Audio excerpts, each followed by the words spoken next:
자, 우리 찬송가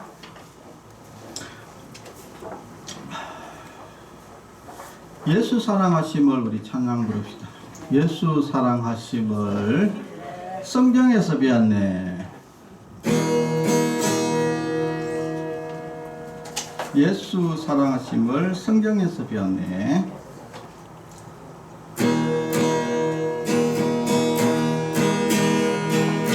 예수 사랑하심을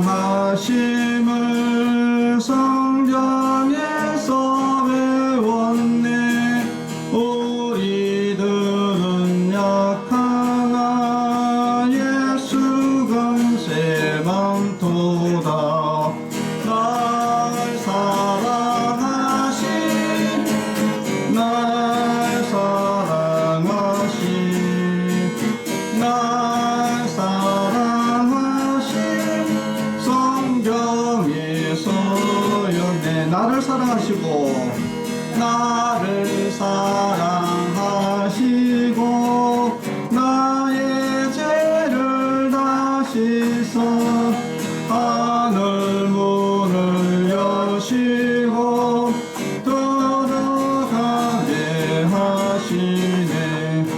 날 사랑하신 날 사랑하신 날 사랑하신 성경에서 연애 내가 연약할수록 내가 연약할수록 더 기이 여기사 높은 보좌 위에서 낮은 나를 보시네. 날 사랑하신 날 사랑하신 날 사랑하신 날 사랑하신 성경에서 연애 세상 사는 동안에 세상 사는 동안에 나와 함께 하시고 세상 떠나가는 날 천국 가게 하소서. 날 사랑하신 날 사랑하신 날 사랑하신 성경에서 연대 아멘 아멘 아멘. 자, 오늘 주일 오후 예배를 우리 하나님께 드리겠습니다. 기도하겠습니다.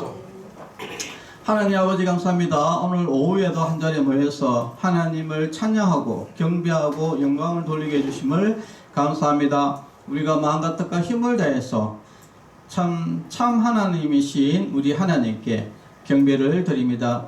이 예배를 주님께서 기쁘게 받아주시고 또 예배드리는 우리 모든 성도들 머리 위에 하나님의 축복이 넘쳐나게 하여 주시옵소서. 예수님의 이름으로 기도합니다. 아멘. 찬송가 88장 내 진정 사모하는 찬양 부르겠습니다. 찬송가 88장 내 진정 사모하는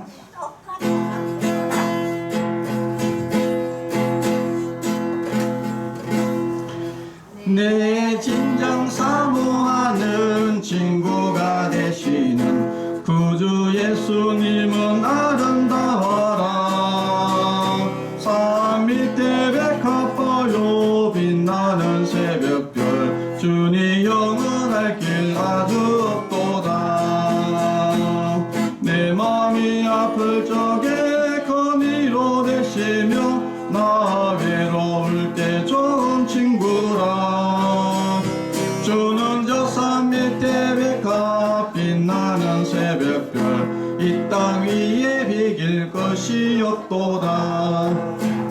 내 맘의 모든 염려 이 세상 고락도 주님 항상 같이 하여 주시고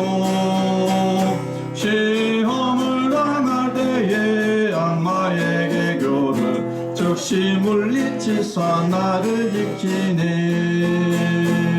온 세상 날 버려도 주 예수 안 버려 끝까지 나를 돌아보시니. 주는 저 산 밑에 백합 빛나는 새벽별 이 땅 위에 비길 것이 없도다. 내 맘을 다하여서 주님을 따르면 길이 길이 나를 사랑하리니. 물불이 두렵지 않고 창검도 겁없네. 주는 높은 산성 내 방패시라. 내 영혼 먹이시는 그 은혜 누리고 나 친히 주를 뵙기 원하네. 주는 저 산 밑에 백합 빛나는 새벽별 이 땅 위에 비길 것이 없도다.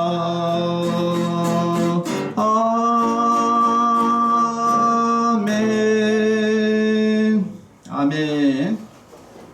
기도하겠습니다. 하나님 아버지 감사합니다. 오늘 오후에도 하나님의 말씀을 듣습니다. 하나님의 귀한 말씀, 진리의 말씀을 우리가 들을 때 우리의 마음을 열어주시고 우리가 겸손한 마음으로 하나님의 말씀을 듣게 하시고 그 진리의 말씀을 통해서 우리가 믿음을 얻고 구원을 얻는 귀한 은혜의 시간이 되게 하여 주시옵소서. 모든 말씀 가운데 성령이 함께 하시고 하나님이 인도하여 주시옵소서. 예수님의 이름으로 기도합니다. 아멘.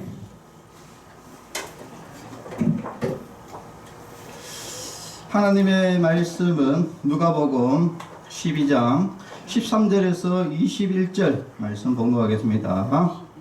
누가복음 12장 13절에서 21절 말씀 봉독하겠습니다. 무리 중에 한 사람이 이르되 선생님 내 형을 명하여 유산을 나와 나누게 하소서 하니 이르시되 이 사람아 누가 나를 너희의 재판장이나 물건 나누는 자로 세웠느냐 하시고 그들에게 이르시되 상과 모든 탐심을 물리치라. 사람의 생명이 그 소유에 넉넉한 데 있지 아니하니라 하시고 또 비유로 그들에게 말하여 이르시되 한 부자가 그 밭에 소출이 풍성하며 심중에 생각하여 이르되 내가 곡식 사 둘 곳이 없으니 어찌할까 하고 또 이르되 내가 이렇게 하리라. 내 곡간을 헐고 더 크게 짓고 내 모든 곡식과 물건을 거기 사 두리라. 또 내가 내 영혼에게 이르되 영혼아 여러 해 쓸 물건을 많이 사 두었으니 평안히 쉬고 먹고 마시고 즐거워하자 하리라 하되 하나님은 이르시되 어리석은 자여 오늘 밤에 내 영혼을 도로 찾으리니 그러면 내 준비한 것이 누구의 것이 되겠느냐 하셨으니 자기를 위하여 재물을 쌓아두고 하나님께 대하여 부요하지 못한 자가 이와 같으리라. 목숨과 몸을 위하여 말씀이 답니다. 아멘. 자, 오늘 제목은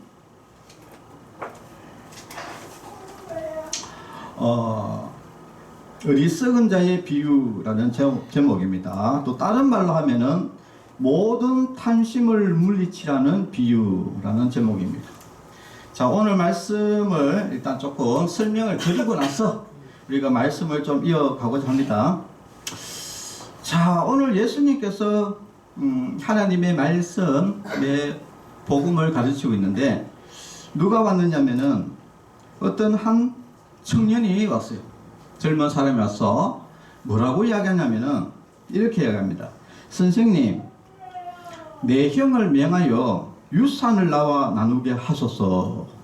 자, 어떤 사람이 이야기를 했는데 이 중요한 핵심 내용은 뭐냐면은 유산 문제입니다. 전 세계적으로 이 유산 문제는 상당히 이제 큰 문제죠. 그래서 우리나라에도 이게 유산 문제 때문에 살인사건까지 일어날 정도로 이 유산 문제가 굉장히 문제가 되는데, 근데 오늘 이제 본문에 이제 보니까 이 동생이요. 동생이, 형에게 나눠달라고 이렇게 이야기했으니까 왔는 사람은 당연히 동생이겠죠. 그죠? 근데 그 당시에는 우리나라도 그렇지만 옛날에는 이제 장자가 굉장히 중요했잖아요. 그죠?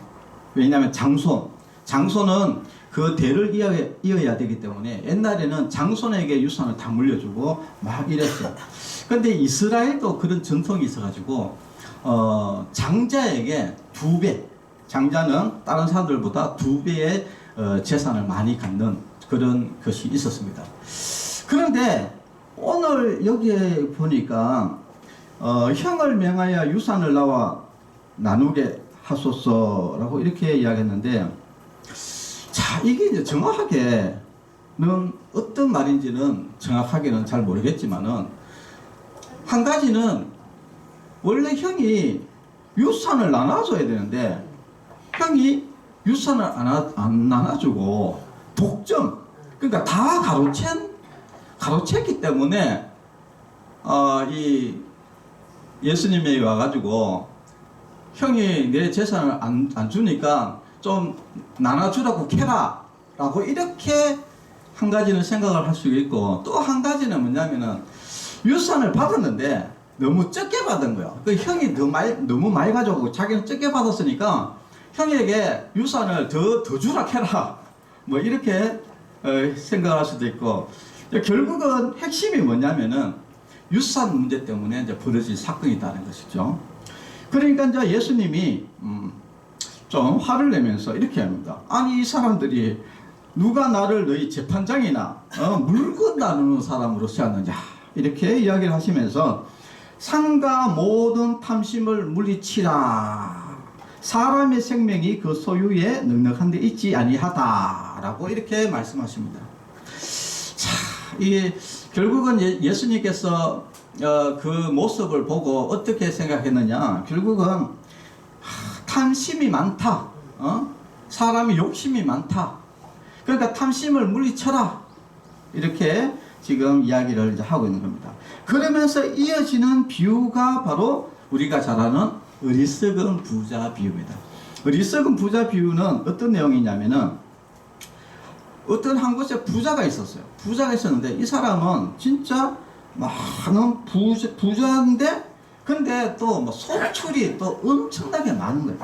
그러니까 소출이 너무 많으니까 이 소출을 어떻게 할까 해가지고 창고를 다시 부수고 더 큰 창고를 만들어 가지고 이제 거기다 이제 사두고, 그러면서 내 영혼에게 이르되, 자기 자신에게 여러 해 쓸 물건을 많이 사놨으니까 이제 편안히 먹고 놀자, 즐거워하자라고 이렇게 심중에 생각했다는 거예요. 아이고, 이제는 뭐 곡식도 많이 걷어가지고 창고에다 뭐 가득 많고, 이제는 뭐 편안하게 쉬자라고 자기 자신에게 이야기를 했는데, 근데 하나님이 뭐라고 이야기하냐면은, 이 어리석은 자야 이렇게 합니다. 하나님은 이 부자를 어리석은 자다 이렇게 이야기를 하면서, 오늘 밤에 내 영혼을 찾으리니 그러면은 네가 이 준비한 이 모든 것들이 누구의 것이 되겠느냐? 누구의 것이 되겠습니까? 당연히 일단 부자의 것이 안 되겠죠. 죽으면 다 끝이 나버리니까. 말씀은 이렇게 이야기하면서 자기를 위하여 재물을 사두고, 어리석은 부자는 왜 어리석은 부자냐? 자기를 위해서 모든 재물을 사놨다는 거예요. 모든 자기를 위해서. 그런데 하나님께 대하여는 부요하지 못한 자다라고 얘기합니다. 그러니까 이 어리석은 부자가 왜 어리석은 부자냐? 자기를 위해서는 많이 사놨는데 이 하나님께 대해서는 아무것도 사놓은 것이 없는 사람이다. 그 사람이 바로 어리석은 부자다. 이렇게 말씀을 맺습니다. 자, 이 말씀을 우리가 오늘 제가 아주 또 쉽게 설명을 해드리겠습니다. 자, 오늘 핵심은 뭐냐면은 탐심을 물리치라 하는 겁니다. 자, 따라해 봅시다. 모든 탐심을 물리치라. 자, 오늘 중요한 말씀이에요. 모든 탐심을 물리쳐라. 이 모든 탐심을 물리치지 않고서는 우리가 절대 우리가 천국에 가기가 쉽지 않다. 이야기를 지금 하는 겁니다. 지금 이 유산 문제, 그렇죠? 유산 문제. 근데 이 유산 문제를 다시 한번 우리가 좀 생각을 조금 해보면은, 사실은 유산이라는 것은 저도 물론 아버지부터 땅을 유산으로 받았어요. 예. 그래서 가족끼리 또 첫째, 둘째 해가지고 다 나눠줬어요. 예. 예, 물론 사기꾼한테 홀라당 날아가가지고 다 날아가 버렸지만 날아가 버렸지만은, 그러나 아버지부터 유산을 이제 받았어요. 그런데 유산은 받을 때 사람들은 이렇게 이야기합니다. 아니, 나는 뭐 유산 같은 거 안 받아도 돼 라고 이렇게 이야기하지만은, 그러나 속은 그렇지 않다 이야기해요. 여러분, 유산 문제로 싸움이 벌어진 데는 이제 겉으로 드러난 것이고요. 그런데 아무렇지도 않아 보이는 것 같아도요, 그 유산에는 조용하다 해가지고 문제가 없는 거 아닙니다. 그 속에는 늘 사여져 있는 것이죠. 단지 겉으로 표출만 하는 것이지 속으로서는 섭섭한 것이 있다. 그런데 왜 이 유산 문제가 중요하냐? 근데 왜 유산 문제를 가지고 예수님은 탐심이라고 이야기했느냐? 탐심을 물리치라! 라고 이렇게 이야기했느냐? 이 유산은 사실은 곰곰이 생각해 보면은, 이것은 자기가 노력을 해서 얻는 게 아닙니다. 우리는 열심히 일하고 자기가 열심히 일한 대가로 자기가 돈을 모아가지고 집을 사고 하는 것은 괜찮은데, 사실은 유산은 자기가 노력하지 않고 받는 거거든요. 노력하지 않고 받는 거예요. 그러니까 이런 것들이 굉장히 위험한 겁니다. 그래서 사실은 어떻게 보면은 우리가 유산을 자식들에게 물려주는 것이 옳으냐, 이런 것들도 한번 생각을 해볼 정도로, 왜냐하면은 이 사람들의 심리가 어떻습니까? 공짜 심리가 있거든요. 그러니까 자기는 노력하지 않고 공짜로 뭘 한번 받아보겠다. 그러니까 이 공짜로 그 심리가 탐심이거든요. 탐심. 자, 그러다 보니까 공짜로 뭔가 받아보겠다고 하는데, 그 아버지 유산을 그 받아가지고 그거를 형제들끼리 이제 그것과 치고받고 싸우는 거죠. 그냥 내가 공짜로 더 얻으려고 하는 어떤 그런 요행 심리, 이런 것들이 작동을 하는 게, 이게 뭐냐? 탐심이에요. 탐심. 그러니까 이 탐심이라는 것은 절대 좋은 데서 노는 거 아닙니다. 악한 마음에서 노는 것이거든요. 그래서 결국은 자기가 그 악한 욕심 때문에 결국은 형제와 싸우는 것이죠. 그래서 이 유산 문제가 어떻게 보면은 탐심의 정점이다, 이렇게 또 그냥 저는 개인적으로 그렇게 생각합니다. 왜냐? 노력하지 않고 그냥 어떻게 공짜로 뭔가 한번 자기가 뭔가 지금 챙겨보겠다, 어떤 이런 심리가 발동돼 가지고 이게 탐심이 발동되는 거거든요. 그래서 그래가지고 어떤 사람은 탐심이 발동되면은 부정선거를 일으켜 대통령 하나 해보겠다, 이래가지고 지금 뭐 베네수엘라나 이 공산국가들은 전부 다 부정선거 해가지고 자기들 정권 받아가고 막 이렇게 한답니까? 그게 탐심이거든요. 자기 노력하지 않고 어떤 불법을 이용해가지고 자기가 뭔가를 해먹겠다, 이런 거 있잖아요. 그죠? 이런 거. 그래서 이 탐심이라는 것이 이게 굉장히 무섭습니다. 그런데 이 탐심이 강력하게 지배를 하고 있으면은 이게 어떤 문제가 발생되냐? 하나님과 멀어지게 되어 있다. 하나님과. 그래서 예수님은 탐심을 물리쳐라. 왜? 탐심을 물리치지 않으면은 온통 자기만을 위해서 써요. 이 어리석은 부자가 왜 어리석은 부자냐? 하나님에 대해서는 전혀 생각을 하지 않고 오직 자기만을 위해서 살아가기 때문에, 그래서 자기만 생각하는 거죠. 우리도 이렇게 살아가다 보면 우리도 어떻습니까? 또 우리도 자기만을 위해서 살잖아요. 근데 자기 욕심만 자꾸 하는 사람들은 결국은 하나님을 돌아볼 수가 없음. 하나님을 생각할 수도 없고, 그래서 성경에는 오죽했으면은 이 탐심을 우상숭배다라고 이야기합니다. 골로새서 3장 5절에 보니까, 그러므로 땅에 있는 지체를 죽이라. 곧 음란과 부정과 사욕과 악한 정욕과 탐심이니, 탐심은 우상숭배니라 라고 했습니다. 자, 그만큼 이 탐심이라는 것은 자기 욕심만 챙기고 자기 욕심만 계속 챙기다 보니 절대 하나님을 믿을 수가 없는 것이죠. 하나님을 바라볼 수도 없고 하나님을 생각할 수도 없고 오직 자기 생각밖에는 없습니다.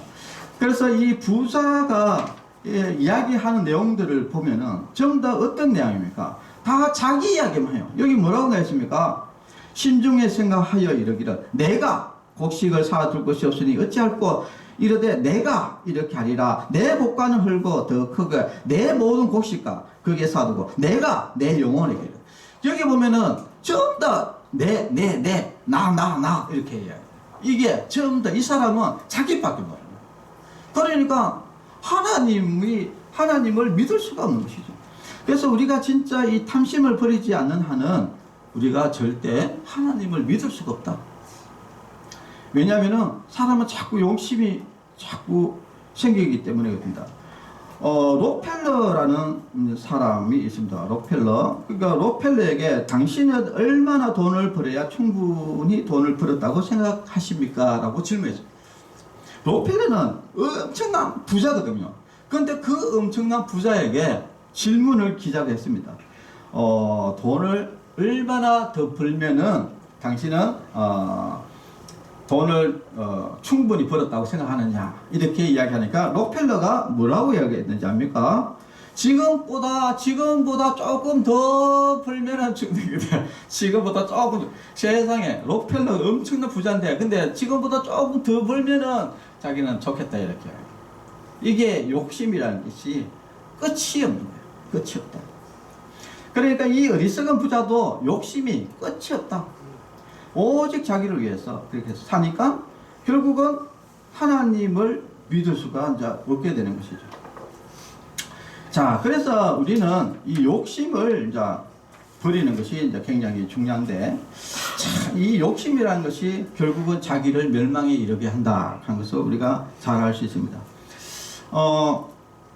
이거는 이제 어떤 이야기가 있는데, 이제 낚시꾼이 바다에 가지고 물고기를 탁 잡았는데 세상에 이 물고기가 이게 금색 물고기입니다.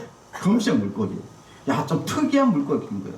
그래가지고 야, 이 물고기가 너무 이게 야 이쁘다라고 이렇게 막 이야기를 하고 있는데 갑자기 물고기가 말을 하는 거예요. 물고기가 말을 하는데 뭐라고 이야기하냐면은 나를 살려주면은 3가지 소원을 들어주겠다고 이야기하는 거예요. 자기를 낳아주면 3가지 소원을 들어줄 수가 있다고 자기가 이야기합니다. 아이고, 그래가지고 처음에는 불쌍해가지고 넣어주려고 했는데 낚시꾼이 가만히 딱 보니까 3가지 소원을 들어준다고 하니까 갑자기 그때부터 욕심이 또 생긴 거예요. 그래가지고 3가지 소원보다는 10가지 소원을 내가 들어야 되겠다. 그래가지고 그래서 물고기한테 이렇게 하는 거예요. 아니, 이제 10가지를 들어달라 이렇게 하는 거예요. 10가지를. 그러니까 물고기가 아니 저는 3가지 소원밖에 못 들어줍니다 이렇게 이야기했어요. 그러니까 이제 낚시꾼이 또 가만 생각을 해봤다가 10가지는 좀 많게 그러면은 내가 반돈 짝 달라가 5가지만 들어도 이렇게 이야기합니다. 그러니까 물고기가 3가지밖에 못 들어줍니다 이야기합니다. 그러니까 이제 낚시꾼이 그러면은 좋다 4가지를 다른 소원을 들어달라 이렇게 이야기합니다. 그러니까 물고기가 저는 3가지 하고 꼴까봐 죽어버렸어요. 왜냐하면 물고기가 바깥에서 숨을 못 쉬잖아요. 그러니까 이야기하는 그 순간에 꼴까봐 죽어버린 거예요. 네. 여러분, 참 이게 얼마나 참 어리석은 이야기입니까? 이거는 그냥 예화긴 하지만은 아니 그러니까 그냥 3가지 소원을 들었으면은 그냥 3가지 소원 들어가지고 자기가 아주 행복하게 잘 살았을 건데 욕심을 내가지고 10가지 소원 들어달라 5가지 소원 들어달라 그래가지고 4가지 소원 들어달라 이렇게 하다가 결국 물고기 죽어버리고 결국은 자기는 한 가지도 소원을 못 들었다 이야기예요. 자, 그래서 우리가 욕심을 내다 보면은 결국은 아무것도 안 되고 우리가 멸망할 수 있다 하는 것입니다. 자, 그러면은 우리는 어떻게 해야 되느냐? 오늘 하나님의 말씀은 뭐냐면은 자기를 위해서 재물을 사두지 말고 하나님께 대하여 부요한 자가 되어라 이렇게 이야기를 합니다. 자, 하나님께 대하여 부요한 자는 여러분 어떤 사람이겠습니까? 바로 예수님을 믿는 사람을 이야기하는 겁니다. 자, 여러분 그 마틴 루터 종교개혁을 일으켰던 마틴 루터 목사님은 이렇게 이야기했습니다. 나는 하나님 외에는 어떤 것도 붙잡지 않겠다. 이렇게 하나님 외에는 나는 하나님 외에는 그 어떤 것도 붙잡지 않겠다. 이렇게 이야기했습니다.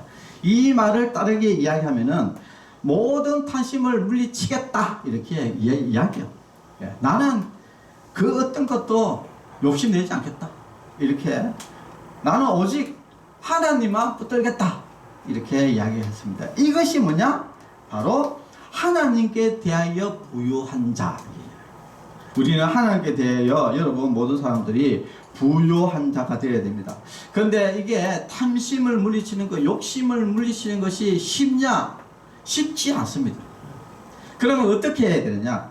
여기에 오늘 비유의 그 정답이 나와 있는데, 여기에 보면은 하나님이 뭐라고 합니까? 하나님은 이르시되 어리석은 자여 오늘 밤에 내 영혼을 도로 찾으리니. 여기에 핵심 포인트가 있어요.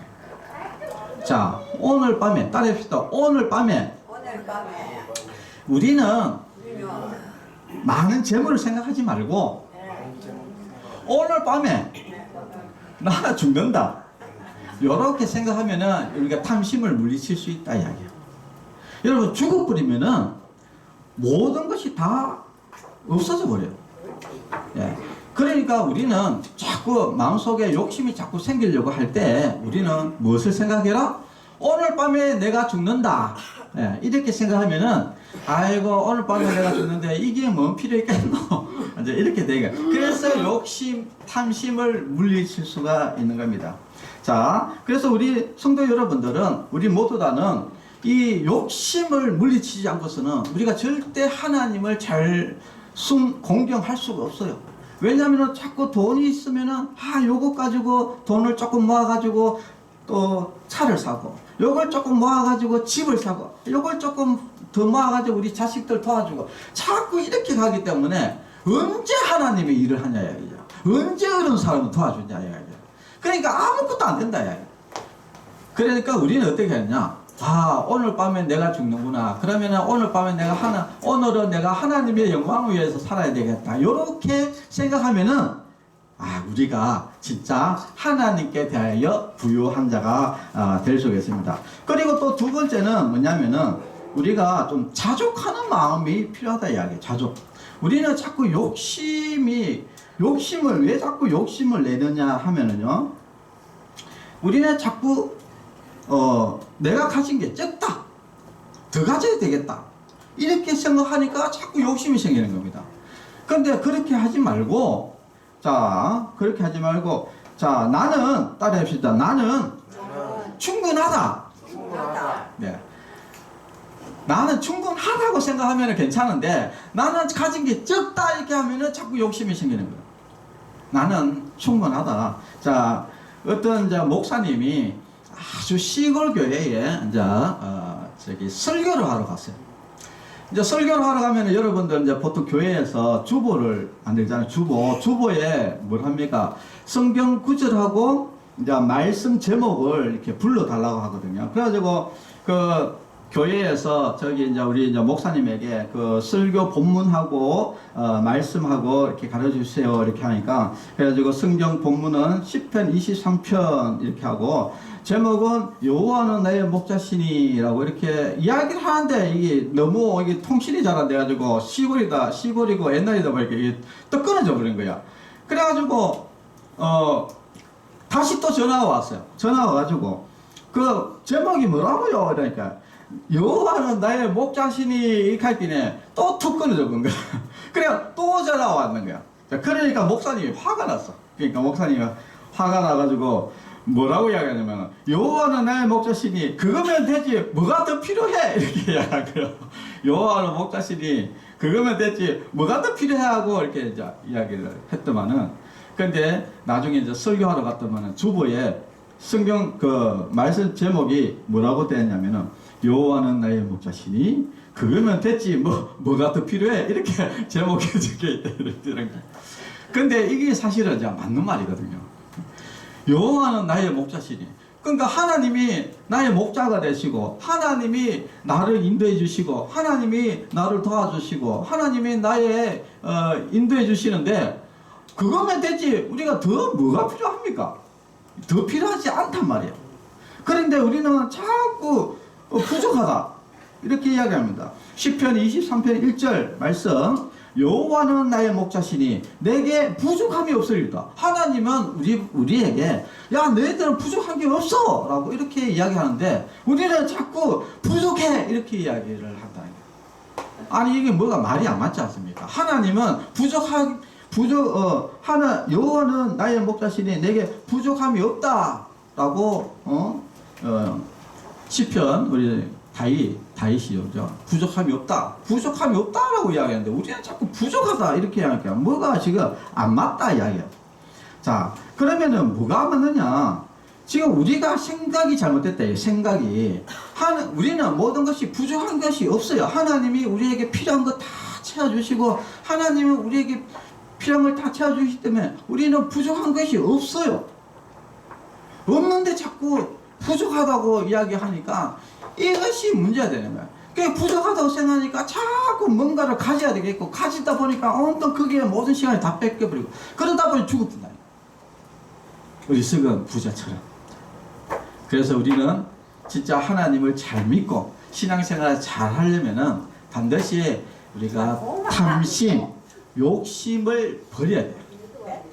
그렇게 해야지 우리가 온전히 하나님을 잘 섬길 수가 있습니다. 진짜 우리 마틴 루터 목사님처럼 나는 진짜 하나님 외에는 아무것도 붙잡지 않겠다 이런 마음가짐을 가지셔야지 신앙생활을 똑바로 할 수 있습니다. 우리 성도 여러분들 다 그렇게 하셔야 돼요. 우리는 진짜 하나님 외에는 아무것도 붙잡지 않겠다. 자, 따라해 봅시다. 나는 하나님 외에는 어떤 것도 아무것도 붙잡지 않겠다. 참 맞습니다. 여러분 그렇게만 여러분 마음 먹고 그냥 그러면은 우리는 오직 하나님이 기뻐하시는 그런 삶을 우리가 사실 수가 있다 한 것을 아시고, 그리고 또 우리가 자꾸 욕심이 또 생기잖아요. 요걸 돈을 조금 더 모아가지고 이 아파트를 더 좋은 큰 아파트로 옮겨야 되겠다. 차가 지금 조금 안 좋은데 더 좋은 차로 바꿔야 되겠다. 막 이렇게 자꾸 욕심이 자꾸 생기면은 그때는 어떻게 해야 된다고? 오늘 밤에 내가 죽는다. 요거를 생각해야 된다. 오늘 밤에 내가 죽는데 이게 무슨 의미가 있겠노? 그냥 오직 하나님을 위해서 살아야 되겠다 이렇게 생각하시고, 진짜 하나님 외에는 나는 아무것도 붙잡지 않겠다 이런 마음가짐을 여러분 갖고 사신다면은 진짜 하나님의 그런 믿음의 사람들을 올바른 신앙생활을 할 수 있을 것입니다. 기도하겠습니다. 하나님 아버지 감사합니다.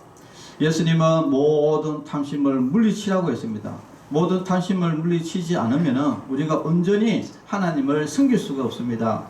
그래서 오늘 우리 여기 있는 모든 성도들은 진짜 하나님 외에는 아무것도 붙잡지 않겠다라는 마음가짐을 가지고 오직 오늘 밤에 내가 죽는다 이런 생각을 가지고 우리는 욕심을 다 그리고 탐심을 다 물리치고 온전히 하나님의 백성으로서 하나님께 온전히 영광 돌리는 그런 믿음의 성도들이 될 수 있도록 주님께서 인도하여 주시옵소서. 예수님의 이름으로 기도합니다. 아멘. 네, 축도로 예배를 마치겠습니다. 이제는 우리 주 예수 그리스도의 은혜와 하나님의 사랑과 성령님의 교통하심이 성도들의 머리 위에와 가정과 자녀들을 위해 이제로부터 영원토록 함께 있을지어다. 아멘. 감사합니다. 아멘.